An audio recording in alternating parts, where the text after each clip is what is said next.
Welcome back to Digital Boutique Co.'s YouTube channel. My name is Hannah, and today I'm going to be sharing with you guys my 3 best tips on how to take your photos to the next level and really set yourself apart in the boutique industry.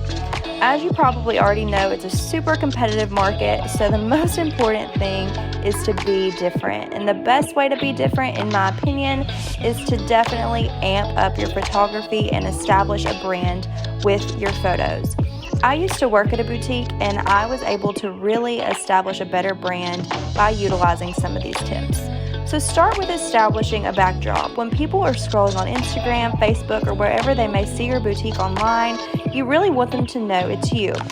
So these are some really good ways to let them know, hey, this is me, this is my boutique. You can use a minimalist background, whether that be just a really neutral background with whites and taupes, or you could even use backdrop wallpaper. This is one way people like to really tie in their boutique's colors to their photography, and it can be super fun as well. Another thing you can do is utilize outdoor spaces, whether that be a cute downtown or just a really nice surrounding area to your boutique. This is something that can really set yourself apart, not only because it's beautiful, but it tells people where you're from, what it looks like around you, and just what the overall atmosphere of your boutique can be like. Your storefront. A lot of us have spent lots of time making our storefront pretty and really set itself apart outside. So utilize your storefront. Take pictures outside, right in front, so people know where your boutique is located and what it looks like. But you can also use the inside of your store. You can use where your clothes are. You can find a little area to make a photography section, whatever you want to do. But this can also be a really good way of advertising clothes without it being the clothes on the model that you're using in your photography. So all these are really good ways to establish a backdrop. But also, you guys, lighting. It is so important with making sure the quality of your photos are up to par. So if you're wanting to utilize indoor spaces, definitely take advantage of using ring lights and softbox lights. These are definitely going to help with the lighting on the inside of your building. If you're not using a ring light or softbox light, odds are you will have some really dull colors in your photography. So utilize that if you're going to be taking your photos inside.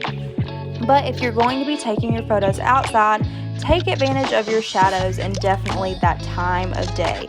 You want to make sure there are no awkward shadows on your photos, but it's also really good to fully immersify your model in a shadow. So there's no shadows whatsoever. You're getting the best lighting, and you're really utilizing the time of day you're taking your photos. Golden hour can be fun sometimes, but not always. So make sure you're even taking advantage of that midday when you're getting a really good shadow over some trees or in certain areas outside, whether that be downtown or in your outdoor area. Never let the shadow take over your photo. And also know when to use natural artificial lighting.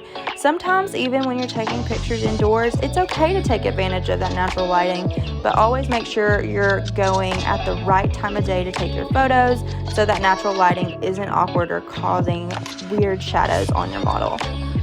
Next, quality is power. This is my last tip, but certainly not the least of my tips. You want your pictures to have the best quality.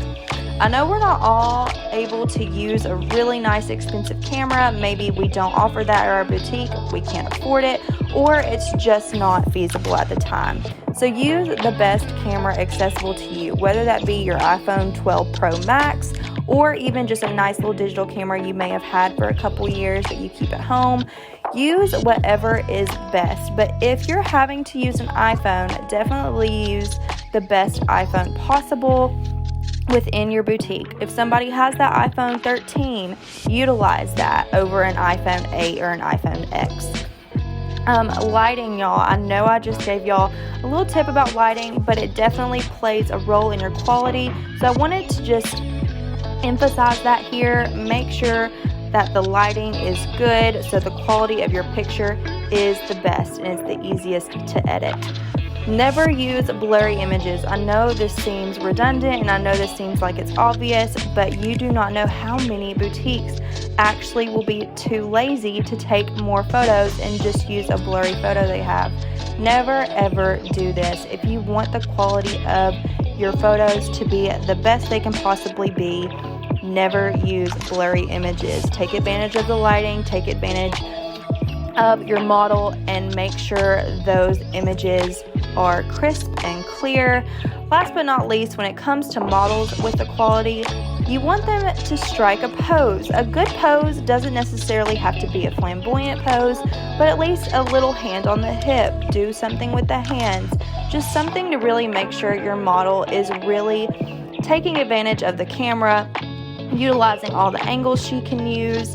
It's just a great way to also set yourself apart in photography. You want your model to really be looking good, be noticeable, and when you're scrolling on Instagram, you want that model to be shining like a star they are. So good poses are the best quality. I know this was a very short video, but these are definitely 3 tips you can utilize to make sure that your photography is taken to the next level in your boutique, and you will start to see profits and money going way up in your boutique once you're really establishing a brand.